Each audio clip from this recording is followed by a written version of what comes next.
नमस्कार साथियों, स्वागत है आपका मेरे YouTube चैनल फार्मासाइट 2.0 में। तो दोस्तों, आज हम लोग बात करने वाले हैं हाइपरटेंशन के बारे में, या हिंदी में इसको बोलें तो हाई ब्लड प्रेशर, उच्च रक्तचाप के बारे में। इसके कारणों के बारे में हम लोग बात करेंगे, लक्षणों, कौन कौन से इसमें जांच करानी चाहिए, क्या क्या सावधानियां रखनी चाहिए, और किन किन वजहों से ये बीपी बढ़ जाता है। तो दोस्तों, सबसे पहले हम इसमें समझेंगे कि हाइपरटेंशन या उच्च रक्तचाप होता क्या है। तो धमनियों में जो नॉर्मल रफ्तार से खून बहता है, तो वो तो होता है दोस्तों ब्लड प्रेशर, क्योंकि एक नॉर्मल गति से बहता है। अगर धमनियों में नॉर्मल गति से ज्यादा खून की चाल रहती है, तो उस कंडीशन को हम लोग बोलेंगे हाइपरटेंशन या उच्च रक्तचाप। WHO विश्व स्वास्थ्य संगठन के अनुसार बीपी की एक नॉर्मल वैल्यू रखी गई है, जो कि सिस्टोलिक प्रेशर 120 और diastolic pressure 80 millimetre of mercury रखा गया है। अगर कोई स्वस्थ सामान्य व्यक्ति का बीपी 150/90 या उससे ज्यादा आता है, तो उसको हाइपरटेंशन से ग्रस्त माना जाएगा। तो उसको बीपी का पेशेंट भी आप बोल सकते हैं, या किसी अन्य कंडीशन, नॉर्मल कंडीशन की वजह से उसका बीपी बढ़ गया है। अब दोस्तों, बात करते हैं इसके कारणों के बारे में।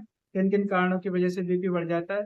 तो मोटापा, डायबिटीज, ज्यादा नमक खाने की वजह से, किडनी खराब होने पर, ब्लड में यूरिया की मात्रा ज्यादा होने पर, कोलेस्ट्रॉल के बढ़ने पर, या फिर प्रेगनेंसी के दौरान गर्भ निरोधक गोलियां खाने की वजह से।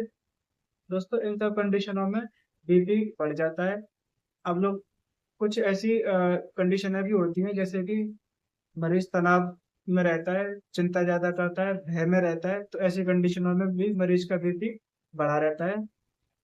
तो दोस्तों, कुछ ऐसी नॉर्मल कंडीशन भी होती हैं जिसमें मरीज का बीपी कुछ समय के लिए बढ़कर अपने आप शांत हो जाता है, जैसे कि स्मोकिंग करने के दौरान, एल्कोहल इंटेक करने पर, सेक्स करने के दौरान, जल्दी चलकर आने पर, या फिर अचानक से दौड़ कर आने पर। ऐसी कंडीशनों में बीपी बढ़कर और फिर कुछ समय बाद नॉर्मल भी हो जाता है।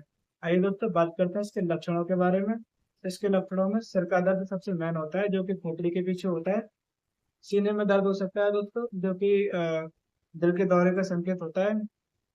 घबराहट, बेचैनी, दिल का तेजी से धड़कना, बार बार पेशाब आना, सांस लेने में कठिनाई होना। तो दोस्तों, ये सारी कंडीशन है। उल्टी, चक्कर, ऐसी कंडीशन है हाइपरटेंशन में होती हैं। अगर बीपी काफी लंबे समय से बढ़ा हुआ है, तो वो हमारी बॉडी में कुछ कॉम्प्लिकेशन, कुछ जटिलताएं भी पैदा करता है। जैसे कि ज्यादा लंबे समय तक बीपी बढ़े रहने से धमनियां धमनियां कठोर हो जाती हैं, अपना लचीलापन खो देती हैं, और उसमें प्लेक या फिर चिकनाई वगैरह जमा होती रहती है, जिससे हार्ट अटैक के चांसेस बढ़ जाते हैं, स्ट्रोक के चांसेस बढ़ जाते हैं, कहीं से भी जो है ब्लड क्लॉट हो सकता है, दिमाग की नस फट सकती है, और दोस्तों किडनी खराब हो सकती है, आंखों की रोशनी जा सकती है। ये सारी कंडीशन है ज्यादा दिनों तक बीपी बढ़े रहने की वजह से होती हैं। तो आइए दोस्तों, बात करते हैं कि हाइपरटेंशन में बीपी बढ़ने पर कौन कौन सी जांचें हमें करानी चाहिए।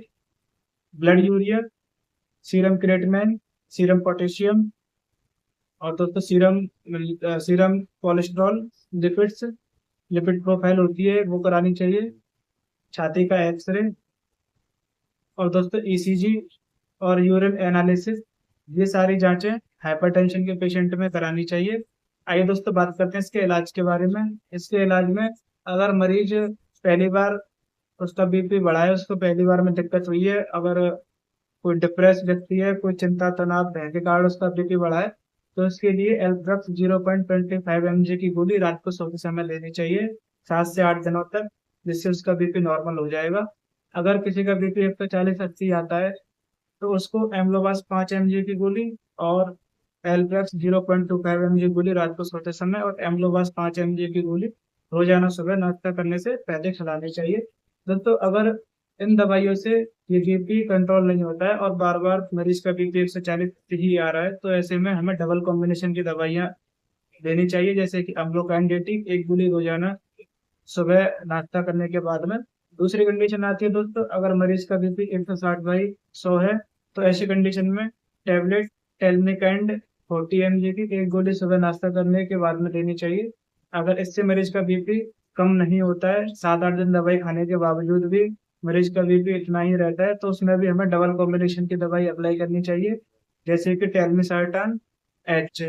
टेलमिसर्टान एच में टेलमिसर्टान 40 mg और हाइड्रोक्लोरोथाइलेट 12.5 mg होता है, जो कि बीपी को कम करने के लिए एक डायबिटिक मेडिसिन होती है, मूत्रवर्धक दवाई है बीपी को कम करने के लिए। तीसरी कंडीशन आती है दोस्तों, अगर मरीज का बीपी 180/100 है, तो ऐसी कंडीशन में हमें ट्रिपल कॉम्बिनेशन की दवाई, जैसे कि टेलमिक एएमएक्स, जिसमें टेलमिसर्टान 40 mg, अम्लोडिपाइन 5 mg और हाइड्रोक्लोरोथाइजाइड 12.5 mg होता है।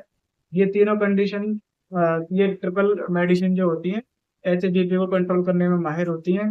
अब दोस्तों बात करते हैं कि अगर बीपी मरीज का 200 बाई कुछ जा रहा है, 200/120, 140, अगर ऐसे मरीज का बीपी जा रहा है, तो उस कंडीशन में डेपिन 5 mg की या 10 mg का कैप्सूल पंचर करके मरीज के जीभ के नीचे निचोड़ना चाहिए, जिससे कि कुछ ही मिनटों में, 1 से 3, 4, 5 मिनट के अंतराल में मरीज का बीपी बिल्कुल कम हो जाएगा, अपने नॉर्मल रेंज पे आ जाएगा या फिर 200 से कम हो जाएगा।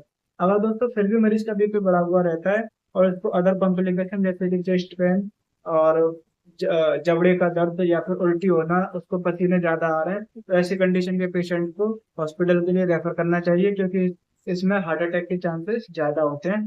तो दोस्तों उम्मीद करता हूँ आपको मेरी ये वीडियो पसंद आई होगी। अगर आपको मेरी वीडियो पसंद आई है तो वीडियो को लाइक करें, शेयर करें, चैनल को सब्सक्राइब जरूर करें।